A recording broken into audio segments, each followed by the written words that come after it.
What's up, man? You don't want any water or nothing? No, I had a ton of coffee. I have to drive down here in like an hour. We should tell people. I feel like the people don't know about us. Doesn't matter. It's more of the mystery. We're comics. We're cool. Right. We talk about comedy. Wait a minute. We're cool? We are. Okay. Look at this background, man. I know. We got glow on us. We got multi-camera setup now. Hey, you. Hey, multi-cameras. Hey, everybody. I don't get that a lot. Cool. Especially for my children. I talk about that on stage a little bit. That I'm like, I really want to be cool to them. I really don't care about fame. Sure. I just want to be respected by my peers. That's a big thing. That's big. And I want my kids to be like, that's cool. I had this grandfather who played minor league baseball his whole life, right? And he's sort of the black and white pictures in everyone's home that's romantic. Right. And then he played for the Cubs for like a year in like 1947. And now, but for years, the family has been like, yeah, but Salvador, he was the guy, you know? Yeah. And I'm like, I just want to be the guy in the black. And why would they be black and white? I don't know. They're much cooler when they're black and white. Yeah, I just am like, I want black and white on stage. Yeah. I want my kids to like look at my relationship, look at my dad, and be like, yeah, he was the guy that did the thing. Yeah, that's what I want. But right now, as it stands, I'm just not. I can't do anything to impress them. I think that your kids have to think it's a little cool that you go out and do stand-up comedy or do acting. Think, man. I was watching a documentary this weekend, and it was one of the bits was about Carol Burnett, who is a famous comedian. And she was doing an interview, and the interviewer asked her, "What's the secret to comedy?" Oh. And she goes, "I could tell you the secret to comedy if you ask me again. So go ahead and ask me." Yeah. What's the secret to comedy? Yeah. Right. And so I was like, what a great bit and so true. Yeah. In that, like, when you're in conversation and some little bit comes up, you go, hey, wouldn't it be funny if and it's just like, that's hilarious. Yeah. But it's, I think, funny because it's happening right now. It's live theater. Yeah. You know what I mean? But then when you go like, oh man, I should write that down. Right. And then you go write it down, and then you're like, wouldn't it be funny if people get off the stage? You're ruining it for everyone. And I go, that feeling is the timing. Where it's like you have to kind of find a place where you're kind of creating a conversation already. Right. And then you're like, you know, it's like kids at malls, right? And then it's like, this is happening right now. Yeah. Live theater. Right. But it's really just trying to mimic what actual live theater is and trying to timing. Yeah. Exactly. Yeah. Somebody said, I'm going to credit it to Pete Holmes, but I don't really know, said comedy is not about being funny. It's about being funny Tuesday at 8. Yeah. You know, and charge it, bring it on. Yeah. I had a thing the other night, and I'm not surprised it didn't work. It was a thought that I had in my head at a show I did where there was not a tremendous amount of people, and it was sort of brought the vibe down of the comics, and nobody talked about it. We were like, whatever, we're just going to go on autopilot. That's how this one's going. So we didn't talk about it, but you knew it was just going to go out, and you were going to just go through the motions, and that's how it was going. And I was out there, and there's a piano on the stage, and I went to put my hand on the edge of the piano, and for a second I thought, wouldn't it be hilarious if this thing fucking dropped and slammed my finger? And for whatever reason, I said that to the audience because I wasn't getting anything out of them. Mm-hmm. And I was like, I don't know where you are. And also, I don't have enough time to figure out where you are. I'm just going to go through the motions. The jokes weren't landing, and what they did get laughs. I was like, I don't even know where you guys are. You know, it was one of those things. I couldn't see them, you know, and I said it, and just zero response. Yeah. Yeah, just absolutely nothing. Sometimes it depends, you know, like it's funny when you do a room with comics. Like I think a lot of times when you're doing like an audition, it's just comedians in the room. Right. So, you know, you're trying to give your best 3 minutes. And you're putting your A material out there, but you're not getting the response that you normally get because of whatever. And so I find like it's tough to gauge, am I doing well based on laughter? Yeah. And it has to be more like, I feel good about this. Right. You know what I mean? Because, Yeah. like, I've seen comics go up and go, I mean, going to the mall, right? I mean, it's just, so it's just like, stop. Just stop making noises and you'll be fine. Just stop making noises. And it's the level where they go like, because malls are crazy. Yeah. And if they can live in the dead silence, you go, they're living through the dead silence. Yeah. What's going on? Yeah. And that somehow becomes interesting. Whereas I think when you're trying new jokes in front of comedians, if you get that joke will destroy a room because they don't care. They're looking at their notebook. Yeah. They're trying to come up with a bit off of what you came up with. Sure. So if some nugget breaks through, then you have to hold on to that nugget. Yeah. But I think... if you get a group of comics and somebody in the back goes, ha, that's funny. Right. You're like, wow, okay. Yeah. Are you the kind of guy, though, how close do you have to be to somebody to say, hey, I like that bit you're doing. What about this? Would you suggest? I've done it in the past, and I'll never do it again. Yeah, never? Would you do it? I'd have to be very close. You know me. Close. Would you do? You do it with me.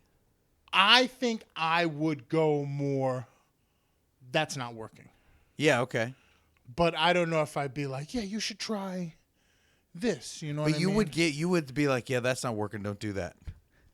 100%. Like, do you have any jokes that you love that you're like, man, I gotta get this through, and it just doesn't? Yes. Yeah. I had one that I hung on to forever because I loved it. I didn't know where it was going, but I felt like, oh, this has legs. I have to try it. And it was a very unusual joke for me and was almost like a joke, which I just kept building it, and I got to the end and it died every time. And I was like, you're not understanding. It was almost Larry David. No, you guys are the problem. You're wrong. And I was 15 sets in before I was like, I cannot make that work. Yeah. I do not understand. I don't know if it's the part that I'm telling it like this or people think because it's a joke, which I never tell. I'm more of a storyteller. Right. But I was like, I like it, and it builds, and why the fuck doesn't it end? It's just not good. And I just was so mad at everybody for not getting it. It's their fault. Yeah. Do you find yourself do you write on stage or do you write beforehand and then, like, do you ever go up there and you're like, I'm going to talk about museums? No. And then go up there blank? Or do you usually have like a little thing that you write and then when you go up there you try to spin that thing? No, I don't try to write on stage, especially here in LA. When I was out in the Midwest and it was like, please do as much time as you want. It wasn't at all like here. Right. Then I still wouldn't say, oh, I really want to talk about museums. But I might let a joke air out and see where am I going to go with it. Yeah. But I knew what the premise was still. I knew where I was going and where I thought it was funny. Because a lot of these people I see, they talk about, I write on stage. Like, I just go up there with an idea. And I mean, they're big wigs, so I guess they can, whatever. But I find that so, like, scary. I don't know, like, it bothers me just because I feel like I'm wasting people's time. Right. Me and, too. like, I don't have an idea. So here's a question I had for you. When you're doing this podcast, who is the audience for you? Do you think? I see touring comics at open mics practicing. Yeah. Trying out stuff, not getting picked for a show. I see it all the time. Right. And so that idea that I think everybody's Nikki Glazer, everybody's, Shane Gillis. Mm-hmm. There's a layer before that I think maybe is not as glamorous, but is still really cool. Yeah. And I think that's kind of what I would hope people who are listening to that, like, oh man, I want to start doing comedy. What's like the first bagoo? Right. And I'm hoping this kind of answers a little bit of that. Yeah. Well, for me, I think about where I was at different periods of my life and how I collected data about comedy. I'm a super nerd before I was ever anything. I loved, just like you did, many stages of it. Maybe it's comedic films, stand-up. I would listen. Before the internet, I was doing comedy in every different way I could try. I had a public access show in the 90s before the internet existed, and I would. That's internet before the internet. Yeah, I would read books, and I'm looking for names, and I'm looking for theaters that these people are going to, and you hear the Comedy Store and the Improv and the IO Theater and Second City, and I would start piecing them all together. And now that I'm out here, finally, I see that lay of the land better when I go into a room. The other night I was in a room and I recognized Bert Kreischer's manager. Hey. I don't know why he was there. I don't know. I don't have any idea. I didn't talk to him. I just watched him, but I knew who he was, so that I can figure that out without giving it away. We have a huge guest coming on here in a couple weeks, Monstrous. And I have had contact with him since the late 90s. I first talked to him, and I have been working, watching, piecing together since then until now. Finally, I can come out and say, okay, let me put this piece together with this person, and what kind of comedian are they? How does the business work? Yeah. So now that's what I like. That's what I hope.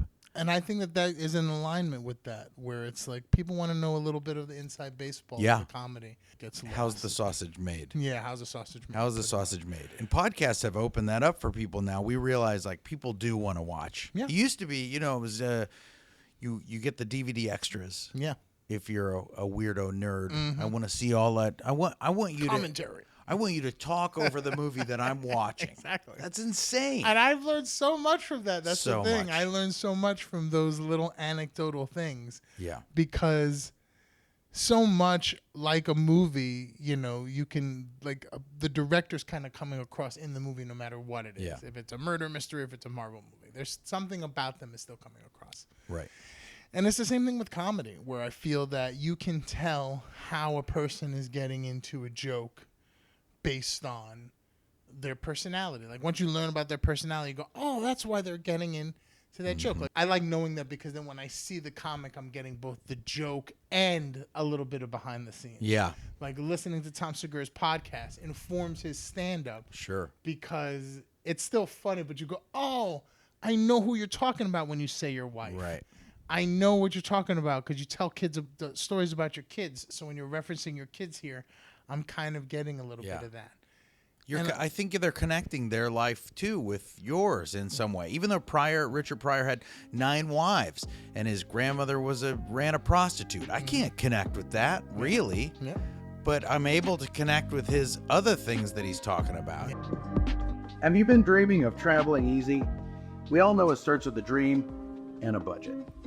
Why hassle with third-party vendors when Delta.com has the cheapest tickets for more than 100 destinations in the U.S. and abroad right on their website? Delta? What? No more looking and comparing. We offer it all in one place and always at the most affordable price for non-stop destinations. Delta.com. Arrive already. Delta? Delta.com. Delta.com. Thank you, Delta. I have done it a million times, so, we are all to blame. We are all forgiven. Yeah. But you go up there, you go, hey, how's everybody doing? A little bit about myself. Yes. Blow your brains out. Yeah. When I listen to myself and I get up there and I go a little bit about myself, I go, you should blow your brains out. Yeah. Because I'm embarrassed that I'm shticking. Yeah. You're doing shtick, but I'm like, I don't know any other way. I don't get either. Through this, and I want to get to this point, and I'll only know it. I haven't figured out this other part yet, but those elements are the things that I find, seeing it in somebody else and then seeing it in yourself, and you go like, oh my God, do I do that? So you do that. You do it. So if you can find a way around that, That's tough, though, because especially now we're doing a timed situation. You're going up with 8 comics, and you're only getting 5 minutes, and you want to tell people right off the bat, let's get into it. Yeah. I'm a dad. I got whatever, and you it's like Bill Burr being like, I was at the library the other day. You go there and you get books, you rent them out, and then you get to. It's like we don't need to know why libraries are libraries, but he still is the setup. I heard somebody recently, and I got to think about this because he was real positive about his answer, and this is a person that's coming up on the podcast with us soon. And he said, the premise is more important than anything else. And I was like, that's interesting. He's like, if you can get people to laugh at the premise, the other part of the joke is not as important. And I was like, I got to think about that. Yeah. Is that true? Would you say so? Like if somebody comes up with a good premise. That's why also when somebody's like, airplane food is weird, and you're like, you already lost me. Yeah. Heard it, don't care. Yeah. But if he talks about, but if Chappelle's like, I'm in the middle of the night in the ghetto, and I roll down the window because there's a baby on the corner. I don't even know where the punchline is going. I don't care. You're interested. Tell me about the baby. Totally interested in that. So I think it might be true. It might be true. I guess I don't know enough. But wouldn't that change how you joke, right, though? If you think 100%. about it right now, you'd be like, oh, let me think about the premise of that. 100%. Maybe I should be going for what is the premise versus what is the punchline. That's not a lie. Yeah. Where it's like the premise, you know what I mean? Because if you set something up, Yeah. like if aliens, like the Chappelle, if aliens came to the hood, Mm-hmm. that's funny, but we don't even need the We rest. don't even like, know. You can try to come up with a good flashy ping ping. I thought it might have been a genius golden moment that I'd never I was like, oh, am I doing this wrong? Yeah. Because if I started thinking of setup better than punchline, Yeah. because I do a lot of times think like, you said something to me the other day that made me, and I thought, oh, reverse engineer that. You were like, when people go up on stage and they're like, what's up, bitches? Or I'm talking to my wife. And I thought, oh, yeah, I never say that in real life. How can I reverse engineer that so that I can say that as a joke? Not what's up, bitches, but just the fact that I don't say that. Right. I like saying things to my real wife. This is not a bit, but I like saying stuff just to hear how they sound coming out of my mouth. That's funny to me. And I'll say, on Sunday nights, I go out and work on my laptop every Sunday. That's what I do. That's my night off, right? I go do that, and she knows that I'm going to go do that. And so I always go, I'm headed out to fuck bitches or whatever, something ridiculous. Right. And she's like, enjoy that. Yeah. Enjoy it. Wrap it up or don't. She just says something ridiculous, and then we have that banter back and forth, great. and I love doing it. That is great. And so sometimes I like to do that on stage too, to say, let me just hear what that sounds Just like to coming see out of my what mouth. that feels like. Yeah. Yeah, just see what that sounds like. I know this guy's on it. I've never met him. Mm-hmm. I want to be cool in the back room, good with this and that, do well on stage. I'm not going to try new shit. I know he hasn't heard it. I don't care about that audience. I know they're going to laugh at the appropriate times. Yep. So now I'm saying, as you're going up and you know exactly what it's going to be, do you let yourself be like, I'm not going to micromanage this a little bit. I'm going to go up there and be a little conversational. And that to me is writing on stage a little bit. 100%. Thank you for listening. Please like and subscribe, and we'll catch you on the next one.